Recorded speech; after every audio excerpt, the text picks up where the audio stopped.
Yo, what's up, everyone? Buckle up, 'cause you're about to hear a story that's gonna make your jaw drop. It all started with freaking Legos. Yeah, you heard right. See? I'm Danny, 35 years old, and I'm obsessed with these little plastic bricks. Always have been. My old man, God bless him, got me the Millennium Falcon set for my 8th birthday, and I was hooked. Building those crazy, intricate models, it's my escape from the New York chaos, my way to chill. Over the years, I've amassed a collection that's seriously epic, all boxed up and stacked in my basement in Brooklyn. Forget sports memorabilia, I'm a Lego freak. Some folks might think it's kid stuff, but to me, it's pure gold. Fast forward a couple of years and bam! Divorce hits me like a runaway subway train. Me and my ex, Lisa, we just grew apart, you know. Tried to keep it civil, split the assets, went our separate ways. She bounced back quick, started seeing this dude, Tony. Seemed like a regular Joe at first glance. Honestly, I didn't even want to know the details. Wished her well and tried to move on with my life in this crazy city. Then, one afternoon, my phone rings. It's Lisa. Figured it was some leftover divorce paperwork crap, or maybe she needed to pick up some forgotten thing from the apartment. Nope. She asks if she can store some personal stuff in my basement. Temporary storage, she said. We were still on speaking terms, and I had the space, so I was like, yeah, whatever, sure. A week later, she rolls up with Tony in tow, lugging these dusty plastic bins. Labels said kitchen, books, photos. I pointed them to a corner near my old weightlifting gear, told them to stack them there. As Tony's setting down a bin, his eyes lock onto my Lego collection. Smirks. You still play with these? I just nodded. Didn't think much of it. He mutters something about how he had some sets when he was a kid. Then, real casual, he asks, "Must be worth a few bucks, right?" I shrugged. Some of the vintage ones, yeah. To the right collectors. Didn't even cross my mind that this was anything but small talk. 2 days later, I get a text from Lisa. Could she and Tony stop by to grab another box? I was at work, grinding away downtown. So I texted her back, told her the basement door was unlocked. She knew the code. Figured it was no big deal, just grabbing some junk. That night, I didn't even go down to the basement. Everything seemed normal, but the next morning, Saturday, I finally get some free time.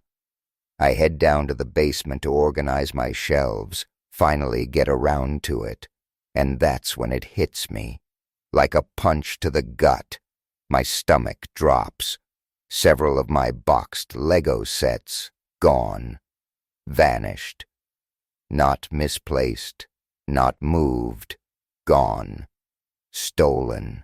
My blood pressure spikes. Instantly, I'm dialing Lisa's number. Took her a while to pick up, and when she did, she sounded annoyed. Like I was bothering her. Hey, did you or Tony move any of my Lego sets?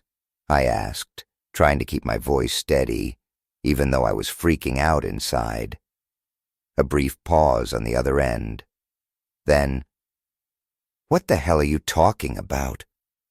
I explained, my voice rising, that some of my most valuable sets were missing, like disappeared.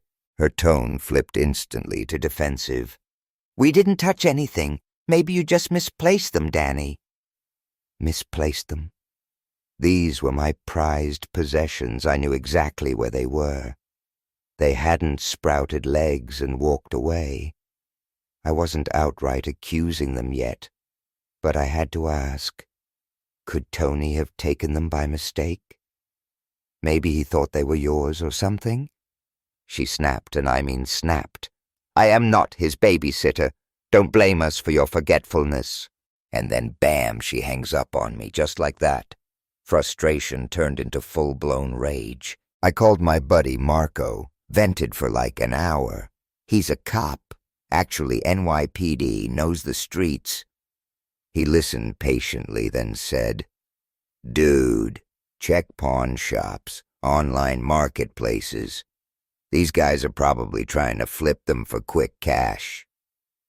A light bulb went off in my head. Of course. Why didn't I think of that? I jumped online. Heart pounding, scouring Craigslist, eBay, every corner of the internet, searching for my rare sets. Then my blood ran ice cold. There they were. 2 of my missing sets listed online. Suspiciously low prices. Seller's location, a town over in Jersey. My gut screamed, this is it. My stolen property. I reached out to the seller, playing the interested buyer, using a burner email account Marco set up for me. The seller, who went by Brickmaster2000 online, responded fast, wanted to meet in a neutral spot, a grocery store parking lot. Red flags were waving like crazy. This whole thing stank. It was my stuff. I knew it. Before I did anything stupid, like some DIY sting operation that would probably end with me in a jail cell, I went straight to Marco. I met him down at his precinct, explained the whole insane story, laid out the evidence, pictures of my collection, receipts dating back years, detailed notes on each set, everything. One of my sets, the UCS Star Destroyer, had a tiny, almost invisible paint smudge on the corner of the box from a basement painting project years ago. It was visible in the seller's listing photo, clear as day. Marco listened, his cop senses tingling. He examined the photos, the receipts. "If you can confirm these are definitely yours, Danny, we can help you get them back. But we gotta play this smart by the book." Smart was good. I was done playing nice. Tony had stolen from me, plain and simple, and I was not letting him get away with it. I called Lisa one last time. "I'm giving you one last chance to come clean," I said, my voice calm but steel in my tone. "I found 2 of my sets for sale online. I know they're mine, Lisa." She scoffed, sounding genuinely irritated now. "You're being completely ridiculous, Danny. Stop harassing me. Get over it." I sighed, knowing I'd tried. "Fine, then. You might want to let Tony know the cops are getting involved." She actually laughed, dismissive and cold. "You're seriously calling the cops over Legos? Are you insane?" "No, Lisa," I corrected her, voice hard now. "I'm calling the cops over theft. Felony theft." Click. She hung up again. That was it. No doubt left in my mind. Tony was the thief, and Lisa was deep in denial, or worse, complicit. I met with Marco again, laid out Lisa's reaction. He nodded grimly. We finalized the plan. Marco and his team would arrange a controlled meetup with Brickmaster2000. The trap was set. Tony was about to face the music, big time. Marco proposed a classic sting operation. He and his team would monitor from a distance, unmarked cars, the whole 9 yards. With the plan locked in, I messaged Brickmaster2000, told him I was ready to meet that upcoming Saturday morning. Time and place agreed upon. A deserted grocery store parking lot just over the Jersey border. Saturday morning. Adrenaline was pumping through my veins. I arrived 15 minutes early, parked in a secluded corner spot, heart pounding like a drum solo. 2 unmarked police cruisers were tucked away behind some strategically placed dumpsters, cops in plain clothes ready to roll. I half expected Brickmaster 2000 to bail, get cold feet, but then a beat-up pickup truck, older than me, rumbled into the lot. A guy hopped out, Tony. My jaw clenched so tight I thought my teeth would crack. He went to the back of the truck, opened the tailgate, and there they were. 2 Lego boxes, the exact sets from the online listing, the UCS Star Destroyer, the Taj Mahal. I recognized them instantly, even from a distance. My blood boiled. I stepped forward, forcing myself to act casual, like I was just another buyer. "So, these are the sets, huh?" I asked, my voice surprisingly steady. He nodded, completely oblivious to who I was under my Yankees cap and sunglasses. "Brand spanking new," he boasted, grinning like a used car salesman. "Letting them go cheap, man, 'cause I need quick cash. You know how it is." My blood pressure spiked again at his audacity, his complete lack of shame. Before I could even respond, before I could unleash the fury building inside me, 2 figures moved quickly from behind the dumpsters. "Police," one of them announced, flashing a badge. Marco. Tony's eyes went wide like a deer caught in headlights. He stammered, What's happening? What's going on?" That's when I lifted my cap, just enough for him to see my face, to recognize me. His face drained of all color. He paled, started sweating even though it was a chilly morning. The officers moved in, asked for his ID, started comparing the Lego sets to the photos I had provided, the ones with the paint smudge, the serial numbers. The pieces fell into place, fast and hard, right there in that deserted parking lot. They cuffed him, read him his rights, detained him for possession of stolen property, grand larceny, the works. He blurted out some pathetic nonsense, a desperate attempt to spin the story, saying I had agreed to let him take a few sets, that it was all a misunderstanding. A blatant, pathetic lie.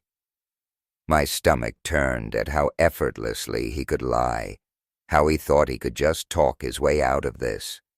The officers weren't buying it for a second. They led him to the squad car, shoved him in the back. Handcuffed.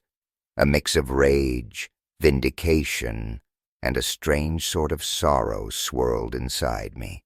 This guy had waltzed into my space, violated my trust, stolen items I cherished, and tried to flip them for a quick buck. Now he was paying the price. After the police cleared the scene, Marco clapped me on the shoulder. "We'll be in touch, Danny. Good work." I followed them back to the precinct, gave a full, detailed statement. The paperwork was a whirlwind, legal jargon flying everywhere. I explained again how I recognized Tony, his connection to Lisa, their recent access to my basement, the missing items, the online listings, everything. Turns out the police had found even more Lego sets in his truck, hidden under a tarp. Sets I hadn't even realized were gone yet. That sealed the deal. Felony theft, no question, given the sheer value of everything he'd swiped. That night I tried calling Lisa again, one last time, demanding an explanation, some kind of apology, anything. She didn't pick up. Instead, I got a text message. "You've ruined everything, Danny. I hope you're happy now." No apology, no acknowledgement that her boyfriend, her precious Tony, had blatantly stolen from me. Just pure, unadulterated resentment. Was she furious that I got him arrested? Did she actually believe his ridiculous lies? Either way, Whatever shred of civility remained between us was completely and utterly shattered. In the following weeks, more ugly details emerged. Tony was officially charged with possession of stolen property, burglary, grand larceny. Lisa called me again, multiple times, each call angrier than the last, claiming I was exaggerating the value of the Legos, trying to get him into serious trouble. When I calmly explained that I had receipts, appraisals from collector sites, documented proof of their worth, she just slammed the phone down in my ear. The betrayal cut deep. We were never best friends after the divorce, but I honestly never thought she'd defend someone who was a blatant thief, someone who had looted my property, violated my personal space. My dad, when he heard the whole insane story, just shook his head and said, "You did the right thing, Danny. You can't let these lowlifes walk all over you, son, especially when they think they can take advantage of your good nature, your generosity." His words, as always, gave me some peace, some grounding in the swirling chaos of the situation. As the legal process moved forward, Tony, predictably, hired a cheap lawyer, some ambulance chaser. The lawyer's defense. It was all a big misunderstanding, of course. Tony claimed I had lent him the sets, that we were practically buddies, and that I had then set him up out of spite, out of some twisted revenge plot. But the paper trail, the police reports, the fact that he was caught red-handed in a sting operation trying to sell my stolen goods, said otherwise. It was laughable, honestly. I was subpoenaed to testify at the preliminary hearing. Walking into that courtroom in downtown Brooklyn, seeing Lisa sitting in the back row, arms folded tight, glaring at me like I was some kind of monster. It was surreal. I avoided her gaze, focused on the prosecutor's questions, kept my answers clear, concise, and truthful. I explained how long I had collected Legos, who had access to my basement, how I identified the stolen sets, the paint smudge, the serial numbers, everything. Tony's defense attorney, a slick, greasy guy in a cheap suit, tried to poke holes in my testimony, tried to twist my words. "Are you absolutely sure, Mr. Miller, that you never, not even once, suggested that Mr. Rossi could borrow these Lego sets? Is it possible, just possible, that you might have misspoken, or perhaps forgotten a casual conversation?" He was grasping at straws. "Did you actually witness Mr. Rossi take these items from your basement with your own eyes?" I held firm, unwavering. "I never consented to any such thing. Never. The police found my stolen property in his truck. End of story." The judge, a no-nonsense woman who looked like she'd seen it all, was unmoved by their weak arguments. Outside the courtroom, after the hearing, Lisa cornered me, her face red with fury. "This is insane, Danny," she hissed, spitting venom with every word. "You're destroying an innocent man's life over plastic toys. Are you actually enjoying this? Are you that petty?" I shot back, my voice low and controlled, but hard as steel. "He stole thousands of dollars worth of my property, Lisa. He broke into my space, violated my trust." "You call that innocent?" She just rolled her eyes, scoffed, and stormed off, heels clicking angrily on the marble floor. For a split second, I felt a pang of regret, a flicker of doubt. But then I remembered Tony's smug face in that parking lot, trying to sell my stolen sets, and the regret vanished. No matter how I looked at it, Tony had crossed a line, a major line, and he deserved to face the consequences. A few weeks later, I received an official letter from the DA's office outlining the formal charges against Tony. Felony theft, burglary, grand larceny, and, to my surprise, additional charges pending for attempting to sell stolen goods across state lines. Apparently, he'd posted some of my rarer sets on online collector forums, offering international shipping. Idiot. Lisa's hostility didn't wane, not even a little bit. She left me a series of increasingly unhinged voicemails, calling me vindictive, heartless, obsessed. One particularly memorable message included the delightful gem, "The judge will see through your lies, Danny. You'll see. This will all backfire on you." I just deleted them all, one by one, without responding. I was done, completely done, engaging with her toxic drama. Meanwhile, on the advice of Marco and my lawyer, I decided to pursue a civil claim for damages. Turns out, some of my sets were already sold off by the time the police caught Tony. Gone for good, vanished into the collector ether. I had suffered real financial losses, not to mention the emotional damage of having my prized collection violated.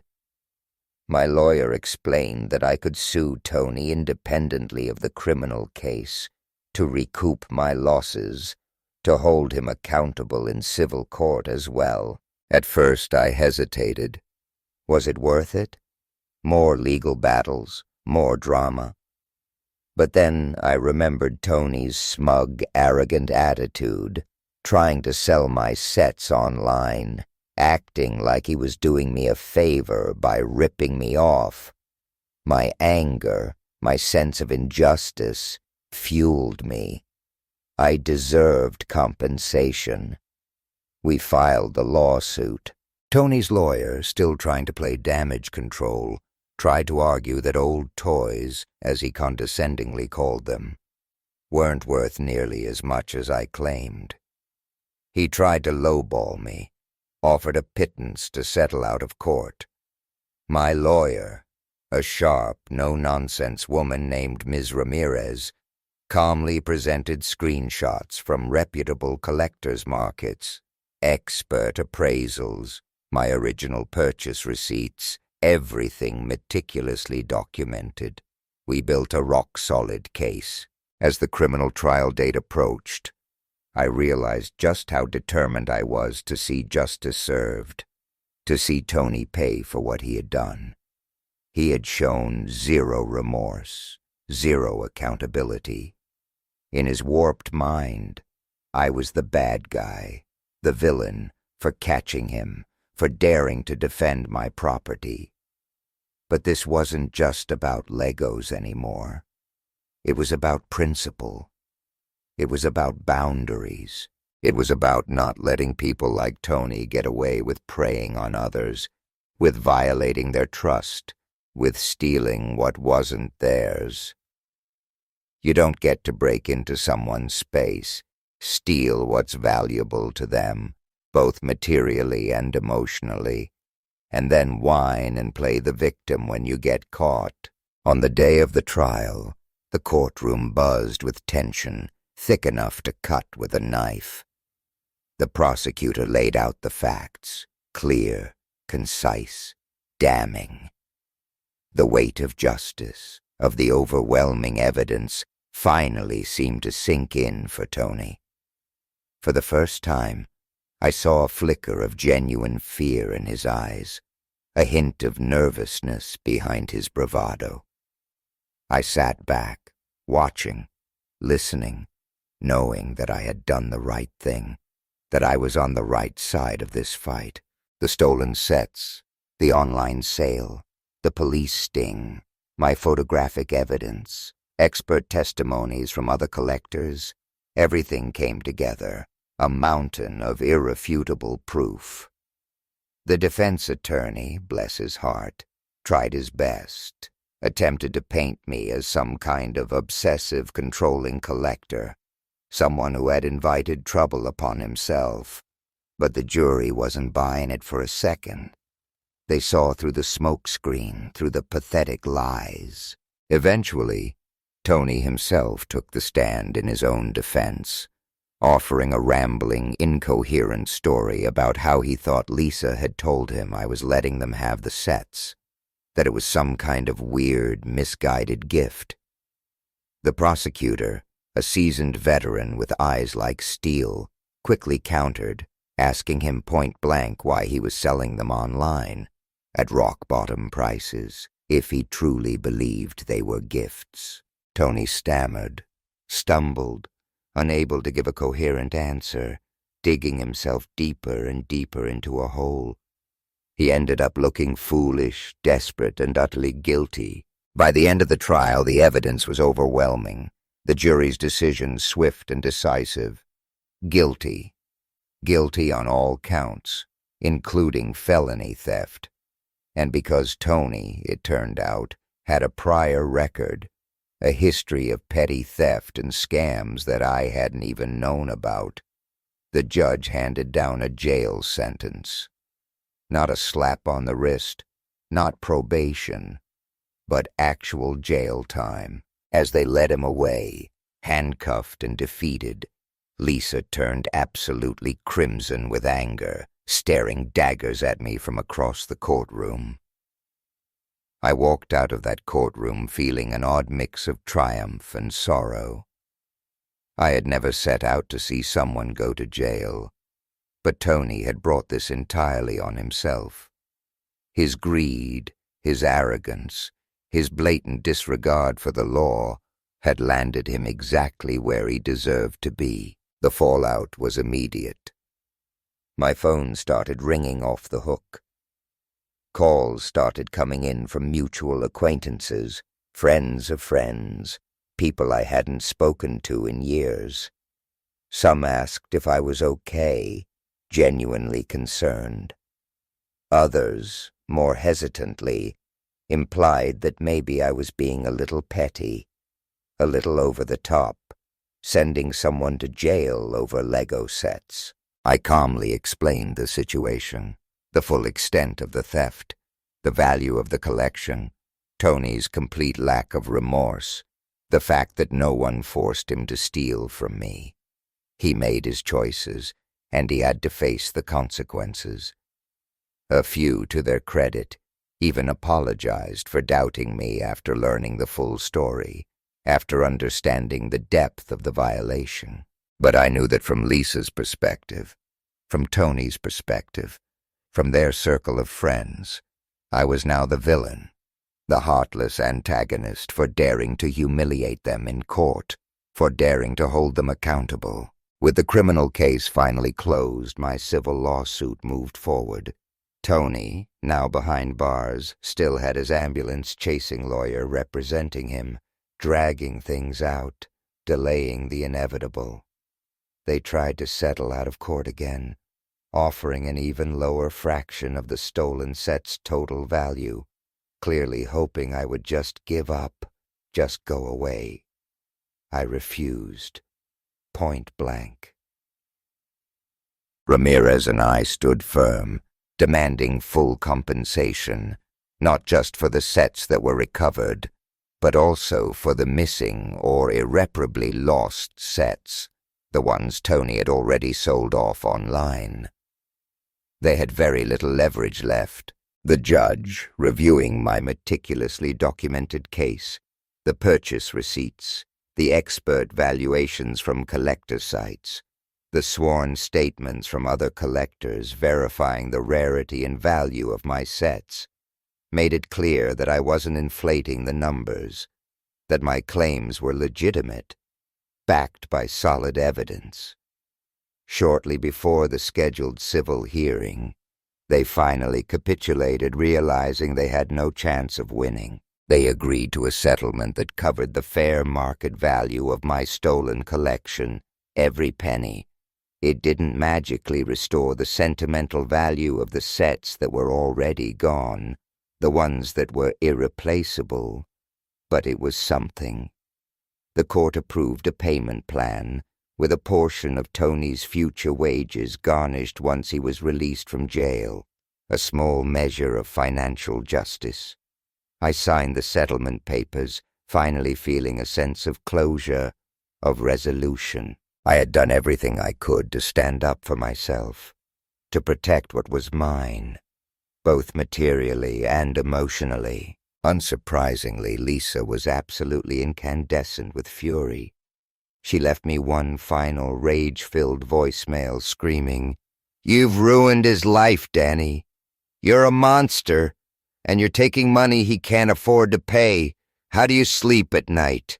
I hope you feel good about yourself, you vindictive bastard." That was the last straw.